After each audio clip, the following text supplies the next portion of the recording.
The Healthcare Security Cast is sponsored by 3D Network Technology. www.3dnetworktechnology.com. Welcome to the Healthcare Security Cast, the podcast dedicated to healthcare security, safety, and emergency management. If you are involved with a healthcare security program or desire to be, this podcast is for you. Join the conversation as we discuss the issues that matter to healthcare security professionals while leveraging the expertise of healthcare security thought leaders and experts in personal development. And now, here's your host, Brian Hamilton.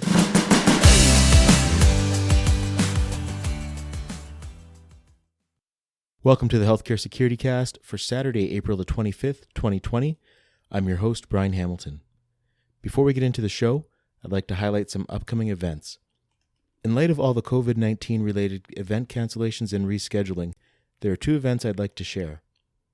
The first is the IHSS Ontario Chapter's 16th Annual Golf Classic, which is still scheduled for Monday, July the 13th, 2020, and this is happening at the Summit Golf and Country Club. So if you'll be in the Toronto, Ontario area, July the 13th, feel free to join us. Registration links are included in the description, and there's still registration and sponsorship opportunities. Lastly, I'd like to highlight the IHSS AC&E. The event, which was originally scheduled in May, has been rescheduled for August in Phoenix, Arizona. The conference will be taking place on August 17th to the 19th. For more information, visit ihss.org/ACE. Engage with the Healthcare Security Cast on social media. Join us in our Facebook and LinkedIn groups, the Healthcare Security Cast community. Additionally, feel free to connect with me directly on social media. My name is Brian, B-R-I-N-E, Hamilton, and I'm the only Brian Hamilton on any of these platforms. You can connect with me on LinkedIn, Twitter, Facebook, Instagram, and TikTok. And now for today's show, we are joined by Scott Levy, Senior Manager of Global Security at Mayo Clinic. We're going to be discussing leading in times of crisis. And now, let's get into the show. Thank you for joining us today, Scott. Well, thanks so much for having me, Brian. Appreciate your hosting and putting this podcast together. Can you tell me a little bit about you? Who is Scott Levy? Well, first of all, I'm as surprised as anyone to be talking to you from Phoenix, Arizona, where today the temperature is a balmy 90 degrees in April. I moved down here with my wife, Hallie, and two kids about a year ago to work at Mayo Clinic, Arizona. I grew up in the Chicago area where there's still snow on the ground, and I often say that I grew up in the security business. My parents founded a contract security business before I was born that ultimately became one of the largest privately held security businesses in the region until we sold the company. From a young age, I've had an interest in helping the community, which manifested itself in getting involved in school activities, student council, advocating for causes I believed in, starting with lobbying the school board on several issues, including the school calendar, and retaining an outstanding teacher whose position was in danger of being eliminated. I pursued my passion for politics by going to college at the George Washington University in Washington, D.C. While there, I found kindred spirits, got very involved in campaigns and electoral politics. I interned on Capitol Hill and had the good fortune of working at the White House for 2 years during the Clinton administration. I worked on Al Gore's presidential campaign, and when that didn't work out exactly as planned, I joined an incredible children's advocacy organization called America's Promise that was founded by Colin Powell. It was a dream job. I worked for General Powell's wife, Alma, and former U.S. Senator Harris Wofford, who were co-chairs of the organization, and we traveled around the country promoting stronger communities for kids. So it's fair to say that my two driving passions have been security and building safer communities, and secondly, engaging young people in their communities in the political process. Awesome. Well, that's an interesting background. Now, that being said, when I first met you, it was when you were still in Chicago. I was down there for a board meeting, and we actually met in person. We met online prior to, but met in person at this IHSS chapter meeting. So just all that being said, so you have an interesting background. How did you end up getting to where you are now? Could you walk us through your career path of what got you to Mayo Clinic? Well, what's the old joke about how you get to Carnegie Hall? Practice, practice, practice, right? So I wish I could say there was a grand plan to get here, but I'm glad that I did. As I mentioned, I grew up in the security business, but maintained other interests as well. I worked for our company, Levy Security Corporation, on and off growing up. Nothing glamorous, making copies, filing, picking up lunch, things like that. I eventually worked my way up to working as a security officer on night shift at a client site that was a gated community. Unfortunately, my father died when he was 42 years old. I was 15. My mom, who had been involved early in the company's history, returned as chairwoman and CEO. She was very supportive of my pursuing my early career plans in college, politics, and children's advocacy. We went through a leadership change at Levy Security, and the new non-related president asked me to get more involved in day-to-day operations. I had been involved from an ownership perspective, but the timing worked out for me to return home to Chicago. I completed my MBA at Roosevelt University while taking on a communications and marketing role with the company. After business school, I worked in various operational roles, ultimately leading to my first healthcare security leadership role as Director of Public Safety at Prentice Women's Hospital, which is a part of Northwestern Medicine in Chicago. When that contract ended, I took on a corporate role as Assistant Vice President with responsibility for business development for the company.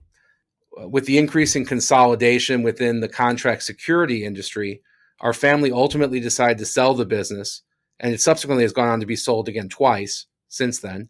I returned to my work with disadvantaged young people, helping to run a Department of Labor Job Corps site on the west side of Chicago. And through that role, I built relationships with the local trauma center called Sinai Health System, and eventually was recruited to be their director of security. Sinai was a very challenging environment. It was the city's busiest trauma center at the time. The physical location of the hospital was the intersection of two major rival street gangs, the Latin Kings and the Two Sixes. So we were not lacking for customers, unfortunately. The staff was in pretty rough shape as well. And there had not been a security leader for almost 2 years at that location. So it was a major turnaround project. We made great strides through improved staff selection, training, and development. I was approached a couple years later to run security for the University of Chicago Medicine, which was about to launch planning for a brand new state-of-the-art Level 1 adult trauma center on the south side of Chicago. I wasn't looking for a job, but this seemed like one of those once-in-a-career opportunities to build a security program from the ground up. We literally started with a blank piece of paper and a hole in the ground, and I was heavily involved in the design and planning process. We developed a comprehensive program from access control, protective measures, market analysis for staff compensation, job descriptions, adoption of a visitor management system, and more. We opened the trauma center, which immediately became the busiest in the state of Illinois, and our team stood up to the many challenges there. I unexpectedly began looking for my next adventure after the University of Chicago experienced some financial challenges and went through a management restructuring. And so that's a long-winded way of answering your question, because Mayo Clinic has always seemed like the Disney World of hospitals to me. World-renowned medical care, outstanding research, top-ranked medical education. Through my IHSS network, I had learned of the opportunity to lead security here at Mayo Clinic, Arizona, which has all the benefits of Mayo Clinic without the Minnesota winters. So I've been here now as the senior manager of global security for 1 year this week, actually. Awesome. All right. Well, in your experience, obviously, you I'm sure had the opportunity to work with some really outstanding leaders. Who are some of the individuals that you looked up to for mentorship? And what are some of the lessons that you've learned that you've been able to apply to your own career? Well, sure. And then there's been so many, but let me share a little bit about 3 individuals that come to mind. First, of course, was my dad, Barry Levy. My dad was a deputy sheriff in Cook County, Illinois. He rose through the ranks to become director of training, number 3 in the department. He started doing some consulting on the side, and from that came the genesis of Levy Security Corporation. My dad saw an opportunity to improve the caliber of private security officer services in Chicago and beyond, applying some of the lessons learned through his law enforcement career and his own innovations. We did not have guards. We had public safety officers. In fact, the term guard was almost a dirty word in our house growing up. My dad enjoyed conducting inspections of his officers at all hours of the day and night on weekends. He instituted very rigid uniform appearance standards, what later came to be called the Levy look. And Lord help you if your shoes weren't shined to a mirror polish or your uniform shirt was wrinkled. My dad set the example for leading with integrity and defining the concept of service excellence. A second key influence of mine has been Ben Scaglione. I first met Ben when I was running security at Sinai and transitioned our program to G4S, where Ben was the healthcare security leader at the time. We have been conspiring ever since. Ben inspired me through his example of being a true thought leader within healthcare security. He has helped me become more involved with industry groups like IHSS, speaking at conferences, publishing articles. We've presented webinars together. He's an all-around class act, a great consultant, and one of the best in our business. And finally, I would be remiss if I didn't mention Daryl Wilkerson. Daryl was VP of Support Services at the University of Chicago Medicine. He recruited me to work at University of Chicago, and we have a unique bond to this day. Now, Daryl was a former NFL defensive end, so he's a big guy, and some would consider him physically intimidating. Daryl ran a large division, over 1,000 people, food services, environmental services, patient transport, and security, among others. Daryl taught me through his example to keep your finger on the pulse, maintain ongoing dialogue with your troops so you can deal with issues in real time and prevent them from becoming bigger issues.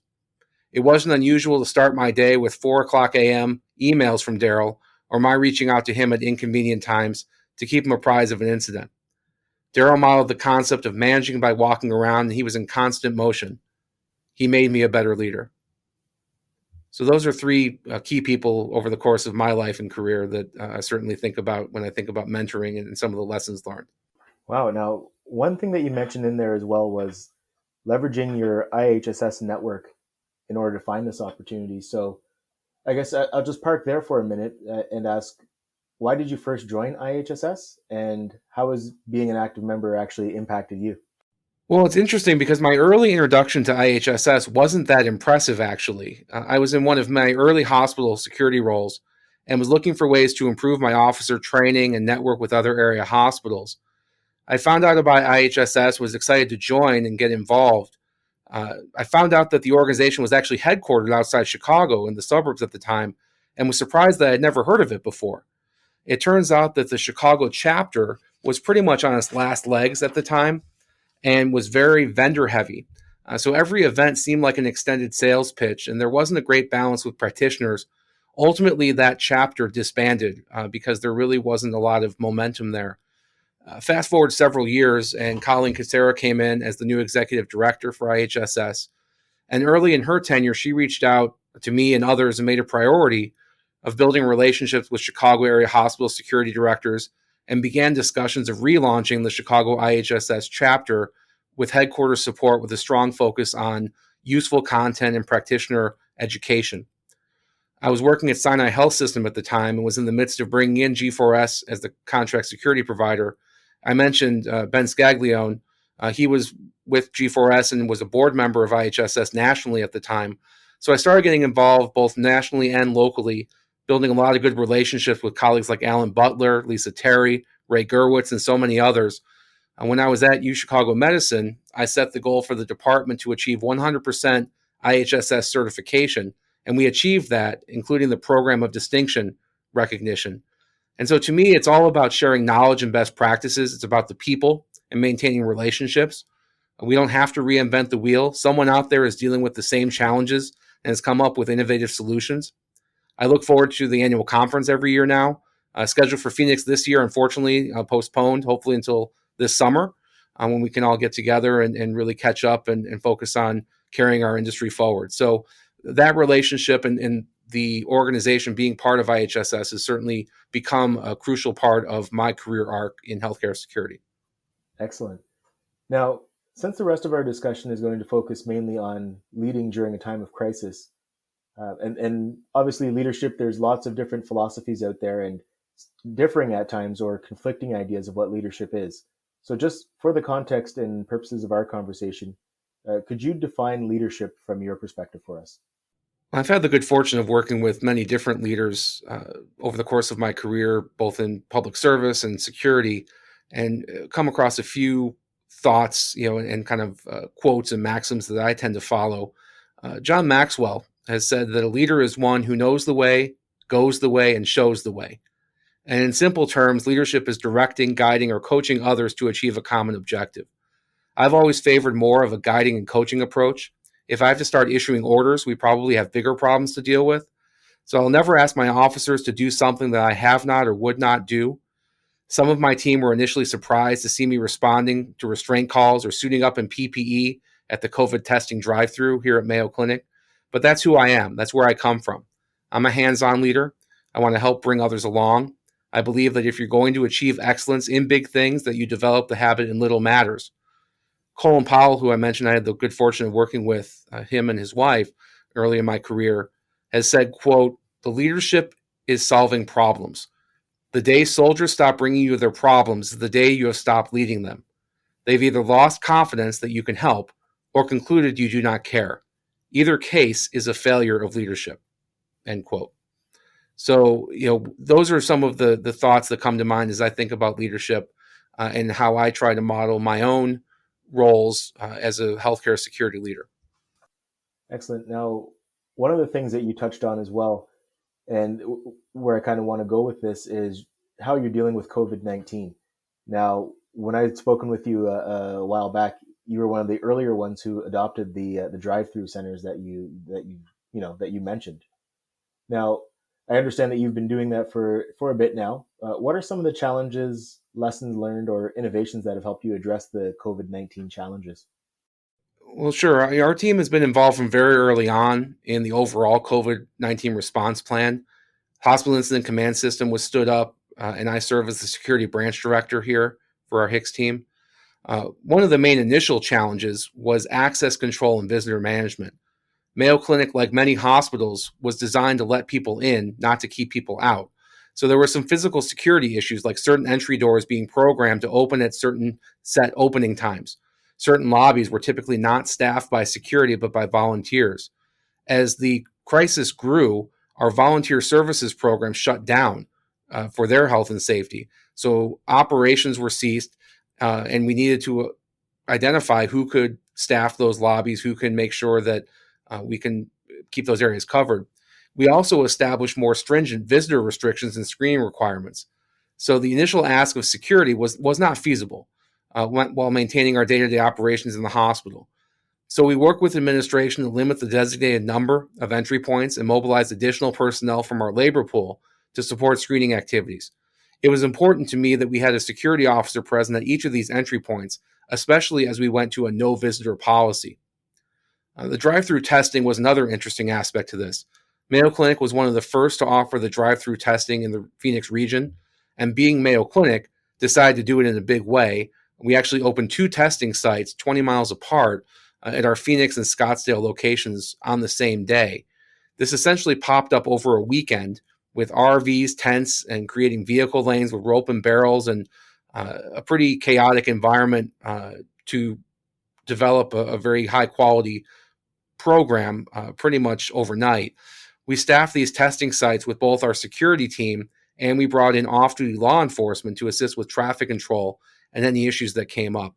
That is an ongoing operation, and it's something that we've seen upwards of 150 people being tested a day, sometimes more, as we've gone through this crisis. So it's a key role for our team to help secure the staff and equipment that's out there, as well as ensuring order and calm from a very high demand and not being able to provide as much supply as that demand may require. As far as leadership's concerned, what are some of the other challenges that you have to navigate in a situation like this pandemic? And is there anything at all that surprised you? Well, let me put the multitude of challenges, because there's many, into a couple buckets, maybe 3. Individual, departmental, and institutional. On an individual level, we're dealing with fear of the unknown. What is this coronavirus? What is COVID-19? Are they the same thing? Can I catch it? If I work at the hospital, can my family catch it if I go home? What PPE, personal protective equipment, will I need to protect me? Can I get that PPE? Is it available? If someone is suspected of being COVID positive, will I still be required as a security officer to go hands-on if the scenario requires it, like a restraint or a combative patient? On a departmental level, it was trying to address all of those questions, plus developing contingency plans for staffing. Initially, the concern was, what if someone or multiple members of our team caught the virus? How would we manage security operations, including additional areas of coverage like the ED and drive-through testing sites? Fortunately, we have not had any of our team get sick thus far and have been able to keep our schedule fully staffed. From an institutional standpoint, there's a lot of challenges there as well.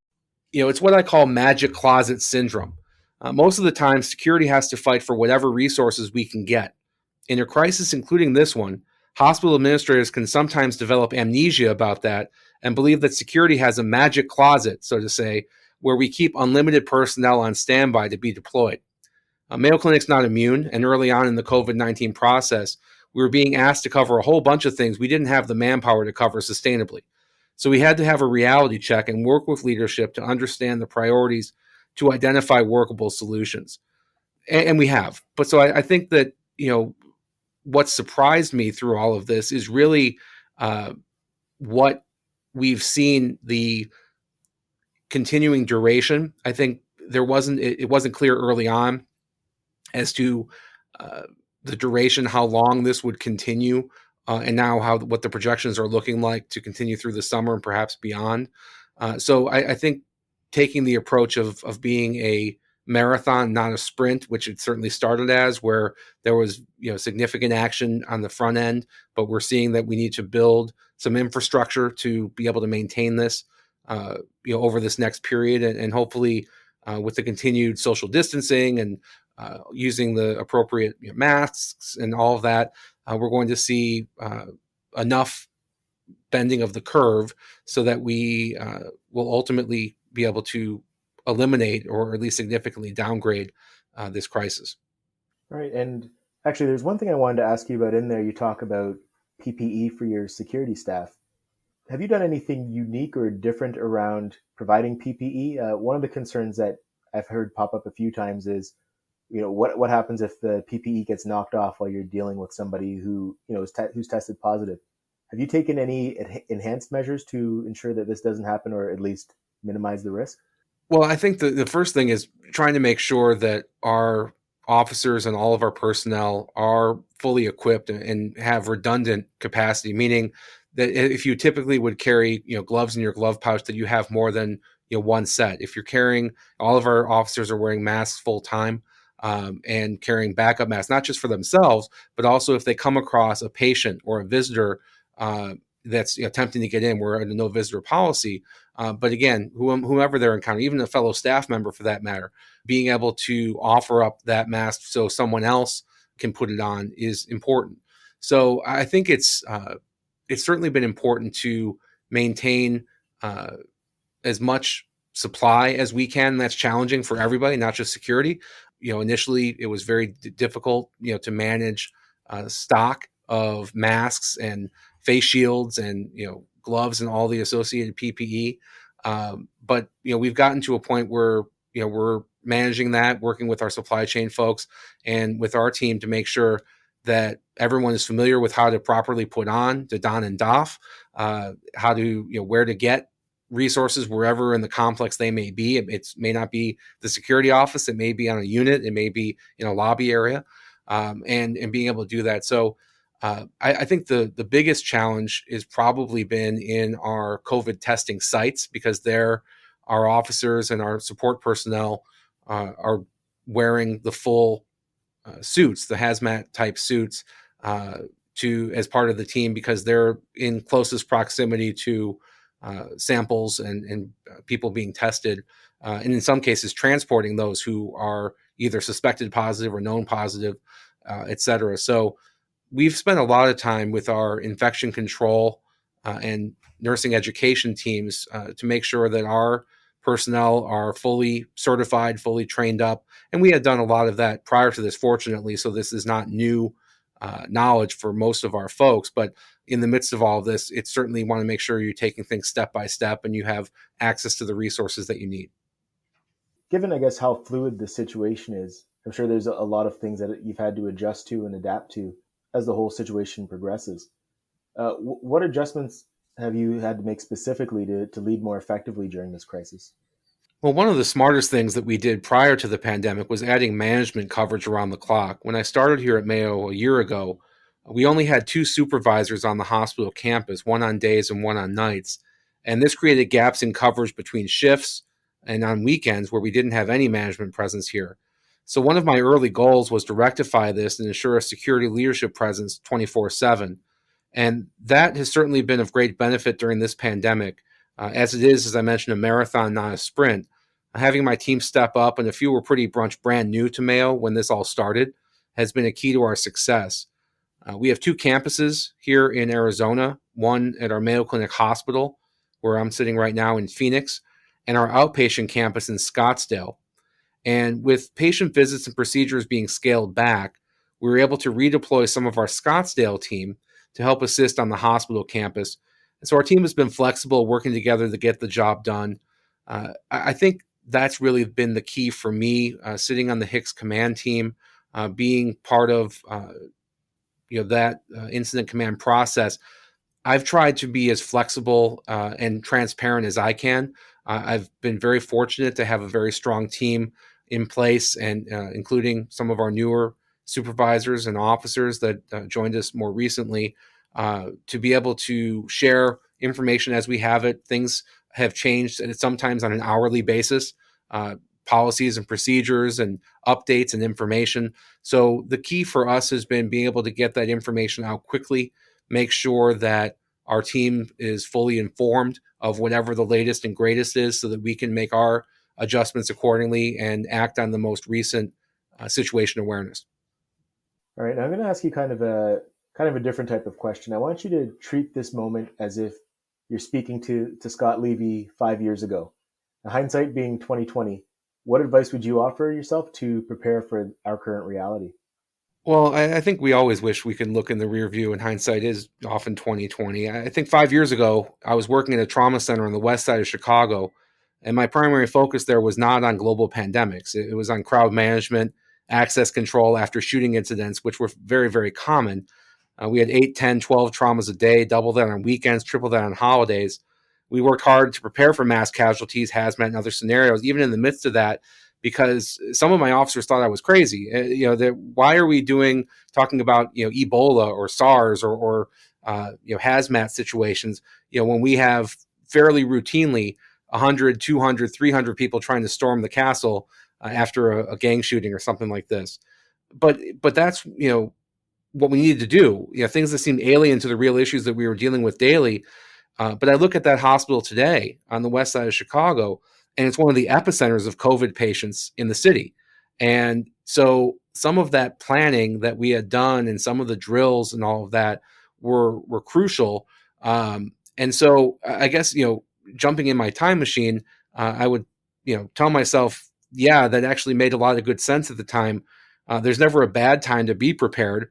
Tabletop exercises, emergency supply outs, making sure you know where things are. If it's on a list that was written, 10 years ago, are the supplies still there? Are they, do they have expiration dates? If they do, can they be replaced? Do they need to be replaced? Can you get in there? If something is, in an emergency supply closet that's locked with a lock and key, who has that key? Has the key changed? Has someone lost the key? All those different variables. But those kind of things, full-scale exercises, tabletops, et cetera, are crucial to ensure readiness and muscle memory for when that never event happens. And we're in the middle of one of those right now.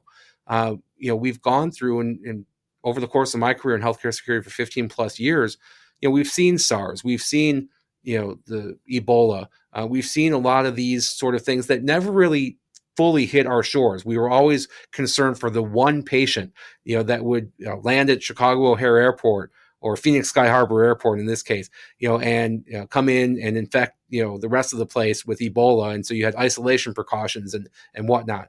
With this situation with COVID-19, we have whole wings of our hospitals, and we're not unique. A lot of hospitals now have dedicated, all of their ICUs, or even above and beyond, building, field hospitals. Convention centers are becoming, field hospitals for COVID patients in a lot of areas. So a lot of the preparedness piece has been critical, because emergency preparedness is a crucial role, a crucial aspect of healthcare security, or at least it should be, working hand in hand, whether it's the same, part of your role. If, if emergency management is someone else's job per se, they should be your best friend, and it shouldn't be in the midst of a crisis, working with those individuals or teams to work together to ensure safety and security, moves forward and ultimately preparedness for this event, as well as what's going to come down the pike next. All right, excellent. And I actually want to shift focus a little bit again and go back to your experience in Chicago. Now, working as a manager who was building a security department basically from the ground up, what advice would you have to offer to somebody who's going through that currently? Well, I think that you want to listen more than talk initially. I think that's important in any new role. Coming into an organization, as I did, in several different organizations, but specifically University of Chicago, there was a lot of internal institutional inertia, to put it politely. There were things that had been that way and people were happy with it that way, except the fact that it wasn't matching the reality of the situation as it was now and building toward the future. As we look toward starting a trauma center security program there was a lot of boogeymen, so to speak. There was a fear of, what does that mean for me? Are our security officers going to be armed? Are all the windows going to be replaced to become bulletproof? Those sort of things. And I think in most cases, the answer was no. We made the choices that we needed to make. And some of that was, certainly improvements and whatnot that were needed. But you don't operate in a vacuum. None of us, whatever role we have in whatever organization, we can't do it and shouldn't try to do it alone. I think part of the key to success in any role is being able to develop and foster those relationships, being able to identify who you can align with, ally with, work with to build support, to build relationships, and ultimately how to get things done. People coming into organizations, as I've done multiple times over the course of my career, you were hired for your certain set of skills, talents, and abilities, at least those that were captured in the interview process. But the reality of trying to align those with where the organization needs to go and wants to go may be two different things. And it's trying to identify how you can best achieve those while also maintaining your own professional goals and your own desire to be part of that.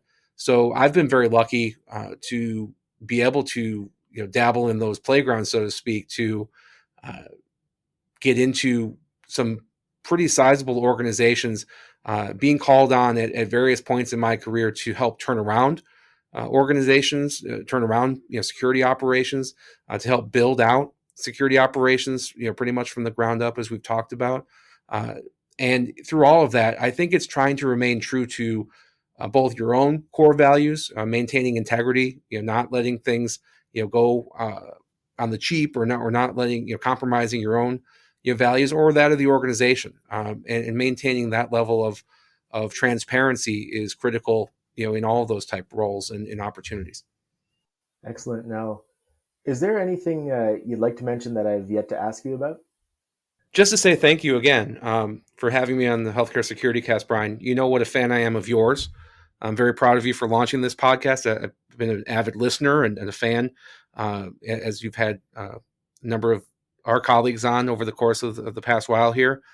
Especially appreciate the time that you and our colleagues have spent discussing violence in the healthcare environment. I've been saying for quite some time, as many of us have, that we must end the culture of silence toward violence in healthcare. And too often it's been an unknown or not to talk about type situation. And so even when we're seeing the statistics, we know as an industry that the violence often goes unreported, and therefore, we can't take action. We can't take follow-up with those particular instances, or taking steps to try and prevent it from happening again. So certainly to you and to all of those within our industry, we need to continue working together as we have, and within our own organizations and together as a whole, to promote that whole notion of ending the culture of silence toward violence within healthcare. All right. Well, thank you for the kind words. One thing I'll mention as well is I connected with you originally on LinkedIn, and I'm sure now anybody who wasn't familiar with you that's listening to this is now, who knows who you are now is going to know that you're a very knowledgeable guy and will probably want to connect with you as well. What is the best way to connect with you? Yeah, certainly LinkedIn, I think is a great way. I'm connected with so many of our peers and colleagues across the industry, but certainly welcome the opportunity to connect with any of your listeners that I'm not already connected with. Certainly can reach out to me by email as well. It's levy.scott, levy.scott@mayo.edu. And certainly be happy to connect that way as well. And whatever I can do to be supportive, I'm here. Awesome.